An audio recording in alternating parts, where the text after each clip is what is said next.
Bom, chamei o Cadu aqui para a gente falar do Polo Norte e na sequência a gente vai falar do Long Bias.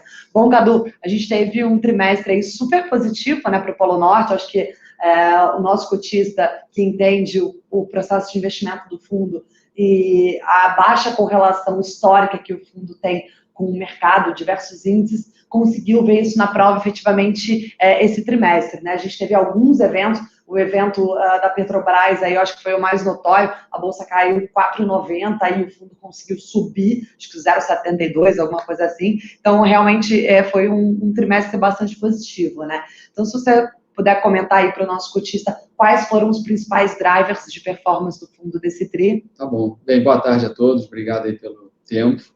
Né, assim, acho que antes de entrar no TRI, né, acho que é sempre bom lembrar o que o fundo se propõe a fazer. Né, o Polo Norte é um fundo long short, né, o portfólio dele é composto por ideias compradas e vendidas, em geral, no mesmo setor, né, que com isso a gente elimina o risco de mercado e acaba estando exposto às mesmas variáveis de risco. A gente entende que, a gente sabe, nesse fundo a gente aposta em risco específico, né, então a gente fazendo isso, a gente acaba conseguindo estar exposto a isso. Então, de forma que se o mercado sobe, o mercado cai, assim, o fundo não depende da bolsa subir para o fundo ir bem. Né? Então, se olha, nesse trimestre, a bolsa caiu 2% e o fundo subiu quase 5%. Né? Então, assim, acho que a gente assim, conseguiu entregar o que a gente se propõe, que é entregar retornos não correlacionados. Né?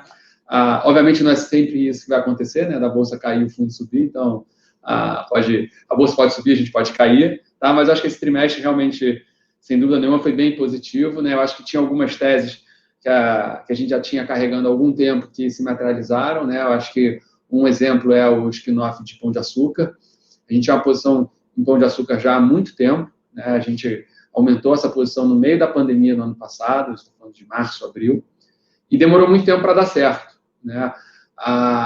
E aí a companhia, em algum momento no quarto trimestre de 2020, anunciou que ela queria fazer o spin-off do açaí, e esse spin-off aconteceu no primeiro TRI, tá? Então você acabou tendo, assim, o mercado assim, conseguiu enxergar o valor dos ativos, né? Então ele teve que separar a companhia para o mercado poder ver isso, então isso acabou se materializando, tá?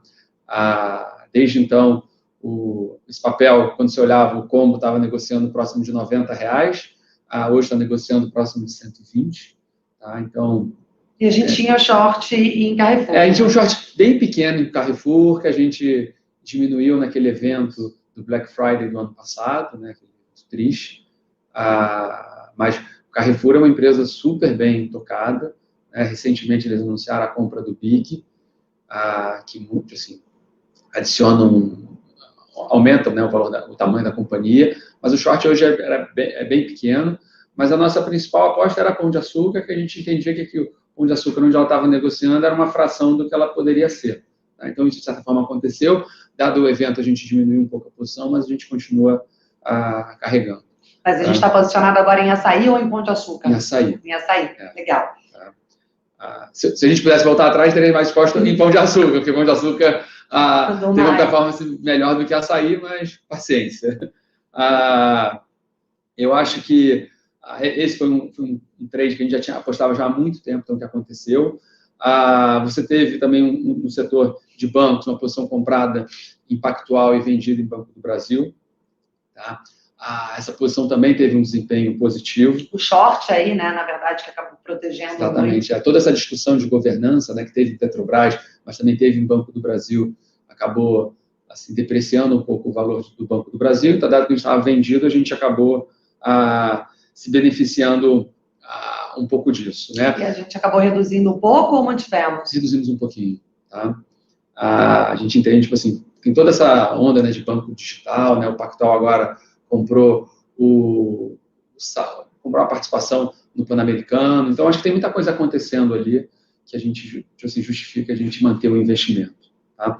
A maior ideia do fundo, né, continua sendo uma posição comprada em tenda e vendida em incorporadoras de média e alta renda. Né? A gente já tem esse trade já há algum tempo. Esse trimestre, especificamente, teve todas as empresas incorporadoras têm tido muitos questionamentos sobre o aumento de custos, né? Acho que o Cláudio mesmo comentou quando ele estava falando sobre o polo macro, sobre isso, né? Então, os insumos, né? Aço, cimento, cobre, PVC, tudo isso subiu, né? Então, assim, toda uma discussão sobre o que vai para 2021, o que vai ser margem bruta dessas companhias, tá? A gente entende que isso, de fato, vai estar acontecendo, mas a gente entende que isso é passageiro, né? Então, quando você olha, se ninguém compra uma empresa apostando num trimestre ou num ano, né? Então, a gente entende que as margens brutas, principalmente que a Tenda se propõe a entregar e vem entregando, a gente entende que no médio prazo isso vai acontecer, independente se num trimestre específico você vai ter uma pressão de custo, tá? Então, isso faz parte do jogo. A gente, tipo assim, essa posição já é comprada há muito tempo, a gente entende que Tenda tem uma opcionalidade enorme, tá? A Tenda tem todo o off-site, né, que uma nova Tenda que está sendo feita, né? Só para relembrar, ou para quem não conhece, né, a Tenda está exposta à Minha Casa, a baixa renda, né? Casa verde e amarela agora, exatamente, o antigo, né? Minha Casa Minha Vida. A Tenda está exposta a regiões que podem, assim, podem consumir, vamos dizer assim, 15 mil unidades ano, né? Isso é um método são formas, processo de construção, são prédios, né, com uma estrutura metálica, com isso você tem um ganho de velocidade, uma perda mínima no processo de construção, só que o problema desse processo é que você está exposto a determinadas regiões, né? Toda região que consegue assumir, assim, ter esse nível de produtividade. Pelo ganho de escala, né? Na verdade, você precisa de uma escala grande, então você precisa de um número mínimo de unidades. Perfeito. Né? E aí o que a Tenda anunciou de uma forma mais local no final do ano passado é que agora ele quer começar a fazer residências de madeira. Então, com isso aí, o mercado aumenta consideravelmente. Então, a Tenda, esse ano, está lançando o primeiro projeto e ela pretende escalar isso. Então, isso dando certo, o mercado de Tenda, assim, cresce consideravelmente. Então, na verdade, você tem uma nova Tenda surgindo. Isso aí faz, tipo assim, quando a gente olha o valor da Tenda, tipo assim, hoje a Tenda negocia por volta de R$26, R$27. A gente entende que isso aí é uma nova Tenda, tá? Então, poderia valer R$30, R$35, R$40, dependendo do ritmo de produção, tá? Então, esse é assim, esse ano está sendo lançado, né? A empresa tem começado a falar sobre isso, tem alguns bancos já chamando a atenção, mas isso é uma aposta e eu acho que tudo que a companhia entregou nos últimos anos, eu diria que assim, vale a pena você ter o benefício da dúvida. Tá? Com certeza. Só que a gente não tem Tenda só por conta disso, né? Acho que a Tenda, mesmo que não tivesse isso, no nível onde ela está, a gente entende que você tem um upside considerável, né? E no trimestre, né, tipo assim, como eu comentei, né, todos os incorporadores acabaram tendo algum tipo de pressão quanto ao aumento de custo, isso se traduziu em preço, né? Várias delas estão negociando patamares menores do que negociavam há 2, 3 meses atrás. Então, a gente, de uma forma meio que pontual, a gente ajustou um pouco o portfólio, diminuiu o short em algumas empresas, mas a ideia continua. Tá? Legal. Mas, assim, antes que a Nicole pergunte, né, esse ajuste não tem nada a ver com o que a gente fez no ano passado. Né? No ano passado, no meio da pandemia, a gente chegou a zerar 100% do short, só manteve a posição comprada em Tenda. A gente não está nesse nível de preço, tá? Mas foi só um ajuste pontual para aproveitar uma questão de preço, né? Se o mercado voltar, a gente naturalmente deve voltar a vender. Legal. Tá? E falando um pouquinho agora, Cadu, acho que os principais cases a gente de destaque, a gente comentou, se você puder comentar um pouquinho como está a sua cabeça, né? Do que você enxerga nesse ambiente que a gente está vendo de aumento de volatilidade, né? Você está com um ambiente político e macro, né, que o Cláudio já detalhou anteriormente, super conturbado, e como isso reflete para as posições do fundo. E hoje, quais são as suas maiores ideias? Eu acho que, mais uma vez, né, o portfólio do Norte, ele é composto por 40 a 45 ideias descorrelacionadas entre si. Tá? E as ideias são pares, né, na sua maioria. Exatamente. Então, grosso modo, eu tenho 45 ideias, tipo assim, os catalisadores são distintos, então eu posso ter num determinado mês algumas ideias indo bem e no mesmo mês vou ter esperado que algumas ideias vão mal. Né? Então, assim, ou seja, o Norte ele se propõe a entregar um retorno descorrelacionado e as ideias dentro do Norte são descorrelacionadas entre si. Tá? Então, esse é o resumo do fundo. Né? Então, é natural que quando você tem um período de volatilidade maior, seja um período que seja mais propício para as ideias do fundo, para a gente ter ideias para o fundo. Tá? Então, isso acho que, de certa forma, tem acontecido. Tá? De novo, o vol alto não é garantia de retorno, né? Acho que é garantia de que vão ter ideias. Se as ideias vão dar certo ou não é uma outra história. Tá? Mas acho que a gente tem visto isso ao longo desse primeiro trimestre de 2021.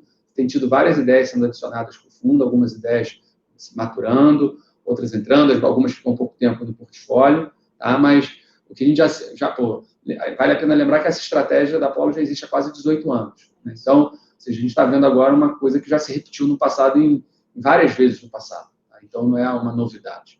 Tá? Eu acho que, falando então, o fundo não tem uma ideia principal, né? Não tem. Você tem várias ideias de diferentes tamanhos, né? Tenda, a gente já comentou. Mas tem algumas que a gente tem uma maior convicção, né? Sim, não, acho que assim, como a gente tinha Pão de Açúcar no ano passado, que já aconteceu, como também já comentei, eu acho que nesse trimestre vale a pena a gente falar sobre um par que a gente adicionou em setor de educação, né? O setor de educação é um setor que ninguém quer ouvir falar, né? Não tá, alguns anos atrás era na moda, hoje em dia não é mais, né? Já tem um tempo que não é. Mas não é por isso que você não pode ter ideias, né? Então, a gente hoje tem Pelo contrário, onde tem um preconceito é onde a gente gosta de olhar. Então, hoje uma talvez a quarta, terceira maior ideia do fundo é um par em educação, que é uma posição comprada em Anima e vendida em Cogna. A Anima comprou a operação da Laureate no ano passado. A Anima tem quase 300 mil alunos, sendo que tem um pedaço grande em medicina, né? Medicina, hoje em dia, é um filé mignon onde todo mundo quer estar. E aí, quando você olha a Anima, tipo assim, onde ela negocia tanto a parte de medicina quanto a parte, vamos dizer assim, do ensino superior tradicional, a gente vê um potencial de valorização enorme. Né? Se existe uma empresa, a FAIA, listada nos Estados Unidos, que é só medicina, quando você compara uma contra a outra, parece que você está comparando duas realidades distintas e que não deveriam ser no nível de valuation, dado que é o mesmo aluno de medicina, o ticket é parecido, a gente até entende que a Anima está exposta em regiões melhores do que a FAIA, as regiões geográficas, mas o mercado, assim, uma listada nos Estados Unidos, outra aqui no Brasil, então assim, a gente vê um upside muito grande nessa ideia, né? E Cogna é o short, né? Eu acho que Cogna tem educação tradicional, né? Não tem medicina, e a gente entende que aqui você tem um upside muito grande nessa ideia. Então, essa era uma ideia que, ao longo desse primeiro trimestre, a gente aumentou considerável o tamanho dela, né? Era uma posição pequena, e hoje, comentei, é tipo, terceira ou quarta maior posição do fundo.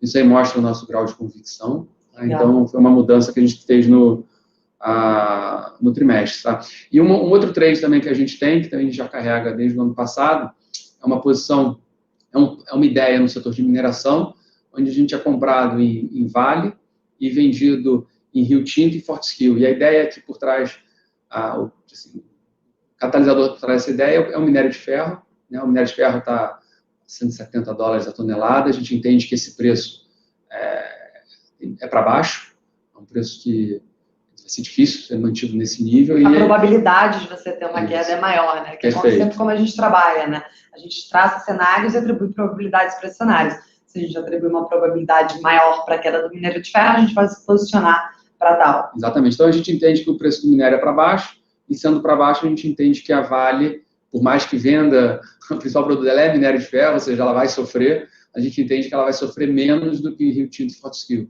Então, essa também é uma ideia grande do fundo, também deve ser, ou a terceira ou a quarta ali brigando com a FAIA, e é uma ideia que a gente já carrega há algum tempo, e a gente tem um grau de convicção bastante alto nela. Com a Anima, você falou. Anima. Tá?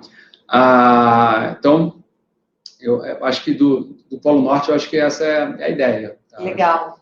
Acho que deu para entender um pouco do Polo Norte, obviamente, depois quem tiver alguma dúvida mais de detalhe do fundo. Queria agora falar um pouquinho do long bias, né? Uhum. A gente acabou, obviamente, não foi tão bom quanto o Polo Norte, mas ainda assim foi um trimestre positivo, porque a bolsa caiu, né? Sem dúvida. Eu acho que o long bias, ele já, se a bolsa sobe, a gente espera que ele suba. Exato. Né?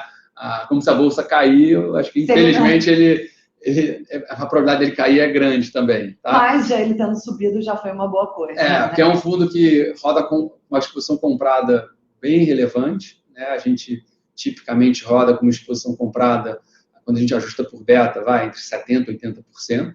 Tá? A gente hoje está por volta de 77%, ou seja, está dentro dessa banda.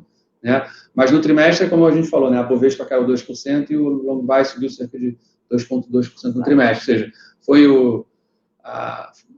olhando assim, em retrospecto, foi um bom desempenho com tudo que aconteceu. Com certeza. O portfólio do long buys ele é bem diferente do norte, obviamente tem algumas ideias similares, mas o racional, a forma que a gente constrói o portfólio é bem diferente. Né? Eu acho que uma posição relevante, assim, uma ideia relevante que deu certo no primeiro trimestre, uma posição em Smiles. Né? No final do ano passado, a Gol anunciou a intenção de incorporar Smiles, a gente entendia que o preço proposto pela Gol era um preço baixo, que não iria conseguir a aprovação necessária, e essa nossa ideia se mostrou correta. Né? A Gol acabou aumentando o preço em cerca de quase 30%, um pouquinho menos. Tá? Então, a gente comprou essa posição no final do ano passado, em dezembro, e há cerca de 15 dias atrás a Gol melhorou os termos, a proposta foi aprovada, e a gente do long buy zerou a posição em Smiles. Então, foi uma ideia que ficou pouco tempo no fundo, mas foi bastante positivo. Tá? Olhando como portfólio, né, a gente tem algumas ideias nessa parte assim, de properties, de malls. Né? Eu acho que por conta da pandemia esse setor apanhou muito. Muito. Tá? Então, você olha, por mais que a Bolsa tenha recuperado tudo, essas empresas negociam bem abaixo de onde elas negociavam no ano passado. Obviamente, a pandemia não acabou. Né? Hoje em dia tem uma série de restrições. Acho que também tem algumas dúvidas de como é que vai ser a vida pós-Covid, né? Se os hábitos vão ser os mesmos ou não. Mas, independente disso, a gente entende que essas empresas, algumas dessas empresas têm excelentes portfólios e estão muito bem posicionadas. Então, ajustando pelo preço onde elas estão negociando, a gente vê muito mais upside do que downside. Então, a gente tem uma posição comprada em BR Malls, tem uma posição comprada em Allianz, tem uma posição comprada em Brasil Properties, né, Clima Shopping, né, a parte de comércio de escritórios. Né? Então, essa é uma ideia assim, relevante no long buys, tá? Que em março deu certo, né? Mas no trimestre empatou, vamos dizer assim. A gente também tem uma posição comprada em BRDT, já tem essa posição já há muito tempo. Acho que BRDT tem algumas coisas boas aí vindo, você tem um novo presidente que deve estar assumindo. Eventualmente você vai ter o desinvestimento da Petrobras. A gente aumentou essa posição no evento? Não, a gente meio que... Não, assim, eu acho que quando... Assim, a gente não... Taticamente aumentou um pouquinho, depois diminuiu, mas para giro, mas assim, o tamanho dela assim, mudou muito pouco. Tá? A gente, assim, a BRDT, quando fez o IPO em 2019, ele tinha todo um desafio de fazer um catch-up das margens em relação a Ultra e Cosan, né, Ipiranga e Shell, e eles estão chegando lá. Você olha as margens que eles reportavam no passado, eu acho que eles reportaram no quarto TRI, esse gap já fechou consideravelmente. Então, tem todo... a gente entende que ainda tem muita coisa para acontecer. Está entrando o Wilson como presidente, ele é um cara muito bom, acho que vai adicionar muito para a companhia. Então, acho que a gente vê muito upside aqui, por mais que tenha uma espada na cabeça, né, que a Petrobras tem cerca de 37% da BRDT, esse bloco, essa venda, né, mais cedo ou mais tarde vai acontecer, mas a gente entende que isso é meio que uma pressão, assim, vai vir, o mercado vai, talvez o preço sofra um pouquinho, o mercado vai comprar isso, depois vida nova para a companhia. E hoje você comentou que você está aí mais ou menos 79% comprado, né, de exposição líquida, sim, se você ajustar a beta. Isso é uma exposição líquida alta, né? Isso quer dizer que você está otimista, cautelosamente otimista? Eu acho assim, a gente está otimista, eu acho que, de novo, eu acho que esse fundo, ele é esperado que ele tenha uma exposição alta. Beta maior, né? Isso. Diferente do que a gente falou do Polo Norte. Eu falei no início, né? Se a Bolsa subisse, eu espero que esse fundo suba. Exato.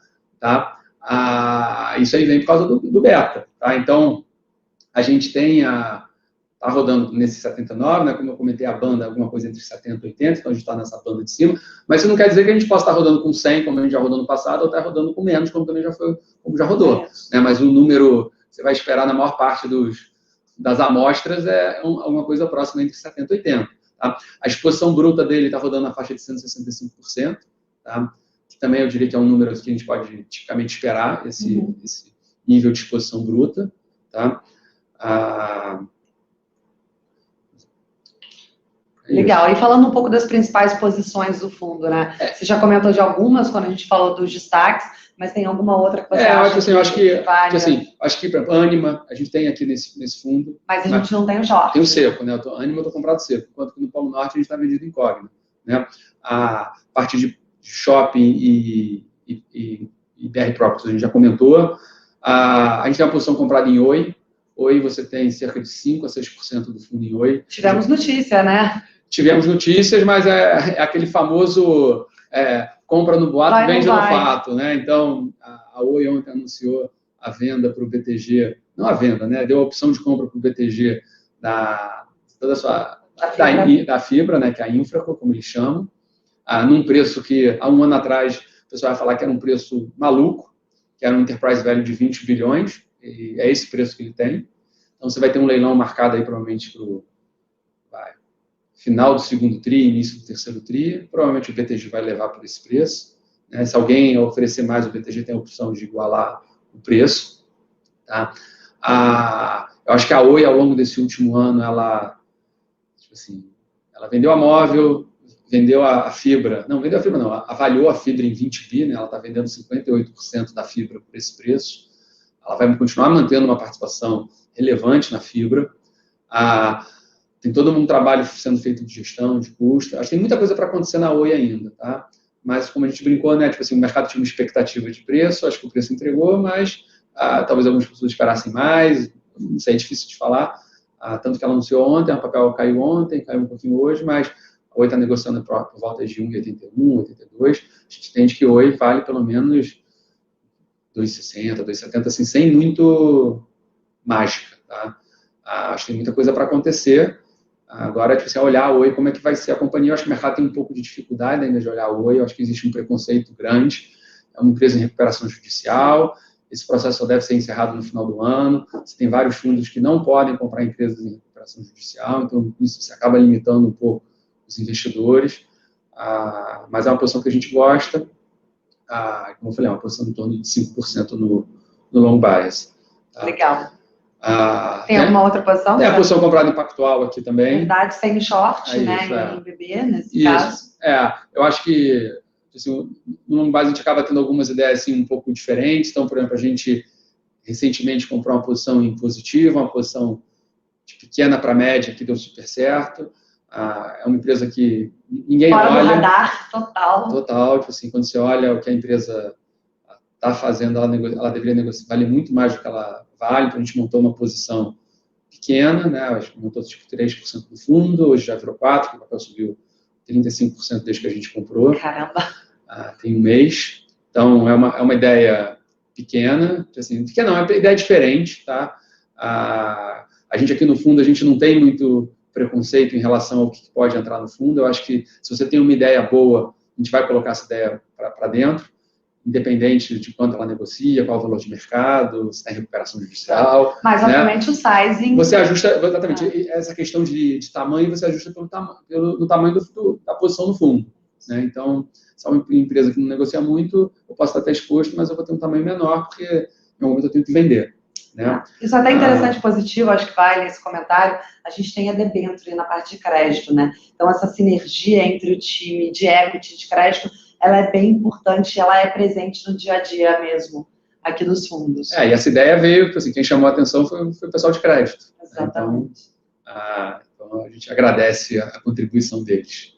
Legal. E, Cadu, acho que em breve a gente vai soltar uma carta também, acho que vai ser interessante a gente falar um pouquinho dos cases de malls, vamos falar um pouquinho também de positivo, que apesar de ser uma ideia pequena, é uma ideia interessante, fora do radar, e eu acho que são essas as principais ideias, né? Sim, são. Agradeço aqui o tempo de todo mundo, eu espero daqui a 3 meses estar de volta, de novo com desempenho positivo. Assim esperando. Exatamente. Mas que a bolsa não caia tanto também, né? Não precisa que a correlação ela seja tão baixa assim no Polo Norte. Não deu tempo da gente falar, mas a gente aprofunda mais tarde.